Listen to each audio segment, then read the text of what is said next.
بسم اللہ الرحمن الرحیم۔ السلام علیکم۔ آج ہم ایک بہت بڑی کہانی کا حصہ بننے جا رہے ہیں۔ یہ کہانی ہے ایک ایک انقلابی نظریے کے عروج کی، پھر اس کی شکست کی، اور اس کے بعد اس کی دوبارہ بحالی کی ایک بہت ہی انوکھی امید کی۔ وعلیکم السلام جی۔ اور یہ کہانی ہمیں ملتی ہے علامہ غلام احمد پرویز صاحب کی کتاب اسلام اے چیلنج ٹو ریلیجن میں۔ آج ہم اس کتاب کے تعارف کے چھٹے حصے انسانی معاشرے کی تنظیم کے آخری حصے پر بات کر رہے ہیں۔ بالکل، پچھلی گفتگو میں ہم نے دین اور مذہب کے فرق پر بات کی تھی۔ آج کی بحث کا مرکز یہ ہے کہ قرآن انسانی بقا کے مسئلے کو کس طرح دیکھتا ہے، اور وہ کون سی تاریخی قوتیں تھیں جنہوں نے ایک مکمل نظام حیات کو یعنی دین کو محض چند عقائد اور رسومات میں بدل دیا، جسے ہم مذہب کہتے ہیں۔ جی، یہ ایک بہت گہری اور فکر انگیز بحث ہے۔ جی، اور اس کے دو بنیادی محور ہیں۔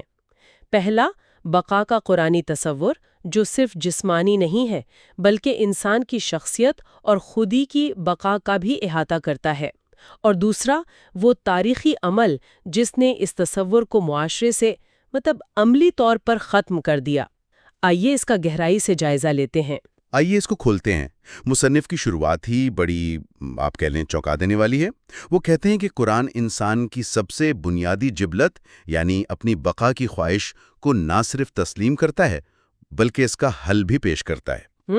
وہ ایک ایسے معاشی نظام کی بات کرتے ہیں جو ہر فرد کی بنیادی ضروریات کی ضمانت دے۔ یہ تو آج کل کی سوشل سیکیورٹی جیسی کوئی بات لگتی ہے نا؟ یہ ایک بہترین نقطہ ہے۔ پرویز صاحب کے نزدیک روحانیت کا آغاز بھرے پیٹ سے ہوتا ہے۔ قرآن پہلے انسان کی جسمانی بقا کو یقینی بناتا ہے، لیکن بات یہاں ختم نہیں ہوتی۔ اچھا، اصل بات تو یہاں سے شروع ہوتی ہے۔ مصنف بقا کو دو سطحوں پر دیکھتی ہیں۔ پہلی سطح تو یہی معاشی تحفظ ہے، لیکن دوسری سطح اس سے کہیں زیادہ گہری ہے، انسانی خودی کی بقا، یعنی سروائیول آف دا سیلف۔ انسانی خودی کی بقا، یہ تو بہت فلسفیانہ سا تصور ہے۔ اس کا عملی مطلب کیا ہے؟ مطلب کیسے کسی کی شخصیت لافانی ہو سکتی ہے؟ اس کو ایک مثال سے سمجھتے ہیں۔ ایک سائنسدان یا ایک فنکار، وہ جسمانی طور پر تو مر جاتا ہے، لیکن اس کا کام، اس کی تخلیق صدیوں تک زندہ رہتی ہے اور انسانیت کو فائدہ پہنچاتی ہے۔ صحیح۔ تو ایک طرح سے اس کی شخصیت کا جو اثر ہے وہ لافانی ہو جاتا ہے۔ پرویز صاحب کے مطابق قرآن بھی یہی کہتا ہے کہ اگر انسان اپنی زندگی کو اللہ کی دی ہوئی مستقل اقدار یعنی پرماننٹ ویلیوز کے مطابق ڈھال لے تو اس کی شخصیت کائنات کے دائمی نظام کا حصہ بن کر لافانی ہو جاتی ہے۔ اچھا، تو یہ پرماننٹ ویلیوز دراصل وہ اصول ہیں جو انسان کے اثر کو اس کی جسمانی زندگی سے بھی آگے لے جاتے ہیں، اور مصنف کے مطابق یہی اقدار ان جھوٹے خداؤں اور توہمات کی جگہ لے لیتی ہیں جو انسان کو فکری طور پر غلام بنائے رکھتی ہیں۔ بالکل، جب انسان کی خودی ان دائمی اقدار سے جڑ جاتی ہے تو اسے کسی وہم یا خوف کی ضرورت نہیں رہتی۔ یہی وہ فکری آزادی ہے جسے قرآن قائم کرتا ہے، اور یہی وہ مکمل دین تھا جسے آخری نبی محمد صلی اللہ علیہ وسلم نے قائم کر کے دکھایا تھا۔ ایک ایسا معاشرہ جہاں معاشی تحفظ بھی تھا اور فکری آزادی بھی۔ تو اگر یہ نظام اتنا مکمل اور کامیاب تھا تو پھر گڑبڑ کہاں ہوئی؟ تاریخ تو ہمیں کچھ اور بتاتی ہے۔ یہ نظام اپنی اصل شکل میں زیادہ دیر قائم نہیں رہا۔ مصنف اس کی کیا وجہ بتاتے ہیں؟ مصنف بہت افسوس کے ساتھ کہتے ہیں کہ نبی اکرم صلی اللہ علیہ وسلم کے وصال کے کچھ ہی عرصے بعد تاریخ نے خود کو دہرایا۔ وہی ہوا جو پچھلے آدیان کے ساتھ ہوا تھا۔ یعنی استحصال کرنے والی قوتیں۔ جی، وہ دوبارہ سر اٹھانے لگیں۔ جن لوگوں کے ہاتھ میں طاقت تھی انہوں نے اپنے فائدے کے لیے نظام کو توڑنا مروڑنا شروع کر دیا۔ اور مصنف ان قوتوں کی نشاندہی بھی کرتے ہیں۔ وہ کہتے ہیں کہ ان کی پہلی بڑی کامیابی موروثی بادشاہت کا قیام تھا، جسے بعد میں سرمایہ دارانہ نظام نے اور مضبوط کیا۔ یہ ایک بہت بڑا دعویٰ ہے۔ کیا مصنف اس کی کوئی تفصیل بتاتے ہیں کہ ان دو قوتوں نے ایک پورے نظام کو کیسے بدل ڈالا؟ جی، یہ اس کتاب کا ایک مرکزی نقطہ ہے۔ مصنف کے مطابق بادشاہت اور سرمایہ داری، ان دونوں کی بنیاد ہی استحصال پر ہے۔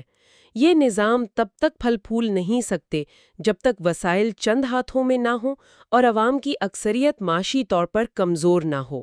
جبکہ قرآنی دین تو اس کے بالکل الٹ ہے، وہ وسائل کے منصفانہ تقسیم پر زور دیتا ہے۔ بالکل، یہ دونوں نظام ایک دوسرے کی ضد تھے۔ تو یہ ایک نظریاتی ٹکراؤ تھا۔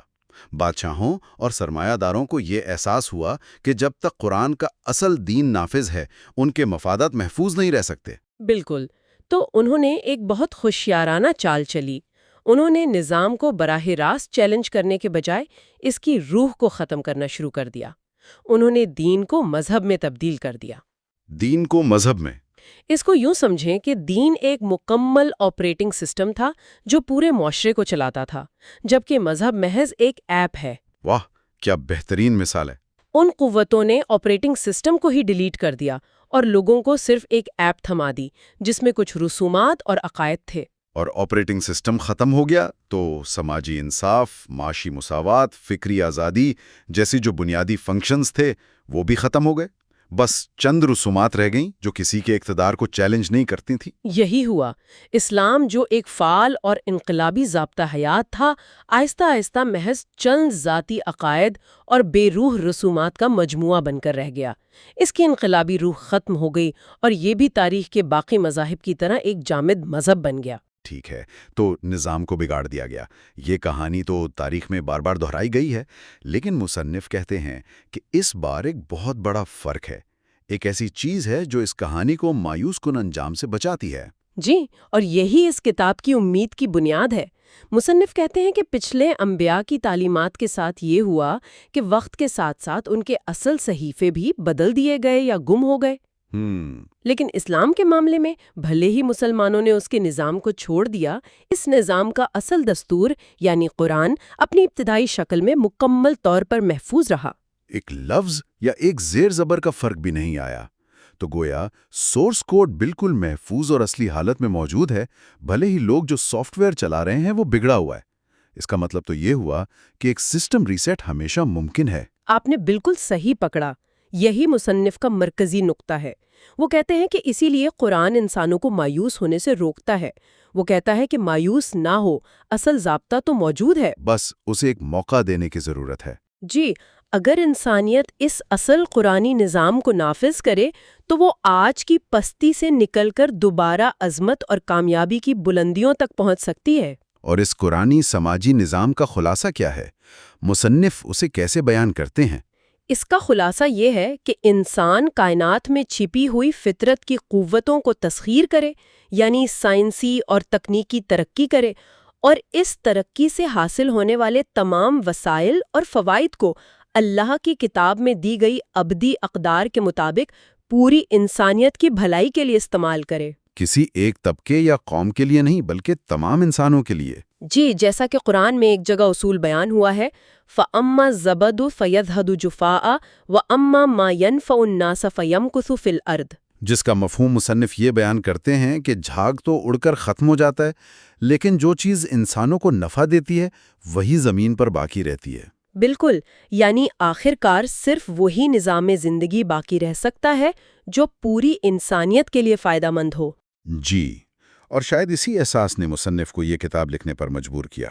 وہ بتاتے ہیں کہ تقریباً 25 سال تک اردو میں لکھنے کے بعد انہیں یہ ضرورت محسوس ہوئی کہ اس پیغام کو، اس قرآنی حل کو ایک وسیع تر عالمی سامعین تک پہنچایا جائے، خاص طور پر ان لوگوں تک جو اردو نہیں جانتے۔ اور اسی کوشش میں انہیں ایک بہت بڑی عملی مشکل کا سامنا کرنا پڑا، یہ ترجمے کا مسئلہ تھا۔ یہ بہت دلچسپ بات ہے کہ وہ اسے ایک رکاوٹ کے طور پر دیکھتے ہیں۔ یہ صرف زبان کا مسئلہ نہیں تھا، یہ پورے تصور کا مسئلہ تھا۔ قرآن کی بنیادی اصطلاحات جیسے صلاۃ، زکوٰۃ، دین، اسلام، ایمان، ان کے لیے انگریزی میں جو الفاظ موجود ہیں وہ صدیوں سے مذہبی معنوں میں استعمال ہوتے آئے ہیں۔ اچھا، اگر مصنف ان الفاظ کو استعمال کرتے تو دین اور مذہب کا جو بنیادی فرق وہ واضح کرنا چاہتے ہیں وہ بالکل ختم ہو جاتا۔ یہ تو ایسا ہی ہے جیسے کسی ایسے شخص کو برف کا تصور سمجھانا جس نے کبھی سردی نہ دیکھی ہو۔ آپ اسے سفید ٹھنڈا پانی کہہ سکتے ہیں، لیکن اس سے برف باری کا، اس کی نرمی کا مطلب وہ پورا تصور منتقل نہیں ہو سکتا۔ بہترین مثال ہے۔ اسی نقطے کی وضاحت کے لیے مصنف ایک مشہور برطانوی مستشرق پروفیسر H.A.R. گب کا حوالہ دیتی ہیں۔ گب نے لکھا کہ قرآن کا ترجمہ ناممکن ہے، بالکل ویسے ہی جیسے کسی عظیم شاعری کا ترجمہ نہیں کیا جا سکتا، کیونکہ انگریزی ترجمہ عربی زبان کے کثیر الجہتی اور ہیرے کی طرح چمکتے ہوئے جملوں کے لیے تنگ اور محدود الفاظ استعمال کرنے پر مجبور ہے، جو اصل متن کی گہرائی اور روح کو ختم کر دیتے ہیں۔ تو اس ناقابل حل مسئلے کا مصنف نے کیا حل نکالا؟ انہوں نے ایک بہت عملی طریقہ اپنایا۔ انہوں نے فیصلہ کیا کہ اصل قرآنی اصطلاحات کو ویسے ہی برقرار رکھا جائے اور کتاب کے آخر میں ایک لغت یعنی گلوسری شامل کر دی جائے جس میں ہر اصطلاح کے معنی کی تفصیل سے وضاحت ہو۔ اور وہ یہ بھی واضح کرتے ہیں کہ یہ معنی ان کی اپنی ایجاد نہیں، بلکہ مستند عربی لغات اور خود قرآن کے اندرونی شواہد پر مبنی ہیں۔ یہ ایک ایماندارانہ علمی رویہ ہے۔ اس کے بعد مصنف قارئین سے کچھ گزارشات بھی کرتے ہیں جو کتاب کو سمجھنے کے لیے بہت اہم ہیں۔ جی، وہ دو اہم باتیں کہتی ہیں۔ پہلی یہ کہ اس کتاب کو ایک مذہب کی کتاب سمجھ کر نہ پڑھا جائے۔ اسے اسلام کا دوسرے مذاہب سے موازنہ کرنے یا اسلام کی برتری ثابت کرنے کی کوشش نہ سمجھا جائے۔ کیوں؟ کیونکہ اسلام ایک دین یعنی نظام زندگی ہے۔ اس کا موازنہ کسی دوسرے نظام زندگی جیسے سوشلزم یا کیپٹلزم سے تو ہو سکتا ہے، لیکن کسی مذہب سے نہیں۔ اور دوسری گزارش کیا تھی؟ کتاب میں مغربی مفکرین کے بہت سے حوالے ہیں۔ عام طور پر تو ایسے حوالے اپنی بات کو وزن دینے کے لیے دیے جاتے ہیں نا؟ جی، لیکن مصنف کہتے ہیں کہ ان کا مقصد یہ ہرگز نہیں۔ وہ قرآن کے کسی اصول کی سچائی کو ثابت کرنے کے لیے مغربی مفکرین کے محتاج نہیں ہے۔ ان کا مقصد کچھ اور ہے، اور وہ بہت دلچسپ ہے۔ یہ بات مجھے واقعی بہت دلچسپ لگی۔ وہ ان حوالوں کو اپنی دلیل کے ثبوت کے طور پر پیش نہیں کر رہے ہیں، بلکہ یہ دکھانے کے لیے کر رہے ہیں کہ انسانی عقل اب خود ان نتائج پر پہنچ رہی ہے۔ یہ تو ایک بہت ہی غیر روایتی اور پراعتماد انداز ہے۔ بالکل، وہ یہ کہنا چاہ رہی ہیں کہ جن سماجی اور معاشی اصولوں کا خاکہ قرآن نے 14 صدیاں پہلے پیش کر دیا تھا، آج انسانیت صدیوں تک مختلف تجربات سے گزرنے اور انسان کے بنائے ہوئے تمام نظاموں سے مایوس ہونے کے بعد آہستہ آہستہ قدم بقدم انہی اصولوں کے قریب آ رہی ہے۔ اچھا، یہ اقتباسات صرف اس حقیقت کو واضح کرنے کے لیے ہیں کہ انسانی عقل ٹھوکریں کھانے کے بعد رفتہ رفتہ قرآن میں بیان کردہ انہی مستقل اقدار کو سمجھنے کی طرف بڑھ رہی ہے۔ تو وہ یہ نہیں کہہ رہے کہ دیکھو فلاں مغربی مفکر بھی ہماری بات مانتا ہے اس لیے ہماری بات سچ ہے، بلکہ وہ کہہ رہے ہیں کہ دیکھو انسانی عقل کا سفر بھی آخرکار وہیں پہنچ رہا ہے جس کی نشاندہی وہی نے بہت پہلے کر دی تھی۔ یہ تو پورے نقطے نظر کو الٹ دیتا ہے۔ یہی وہ کا موقف ہے، اور یہیں سے آج کی گفتگو کا اختتامی اور سب سے اہم سوال پیدا ہوتا ہے۔ مصنف کا موقف یہ ہے کہ انسانی عقل صدیوں کے تجربات کے بعد ان نتائج پر پہنچ رہی ہے جو قرآن نے بہت پہلے پیش کر دیے تھے۔ اگر یہ سچ ہے تو یہ ان اصولوں کے ماخذ یعنی ان کے سورس اور ہر دور میں انسانی مسائل کو حل کرنے کی ان کی لازوال صلاحیت کے بارے میں کیا ظاہر کرتا ہے؟ یہ ایک بہت گہرا سوال ہے جس پر سوچنے کی ضرورت ہے۔ اس کے ساتھ ہی آج کی گفتگو ختم ہوتی ہے اور موضوع کے اگلے حصے کے ساتھ پھر حاضر ہوں گے۔ اللہ حافظ۔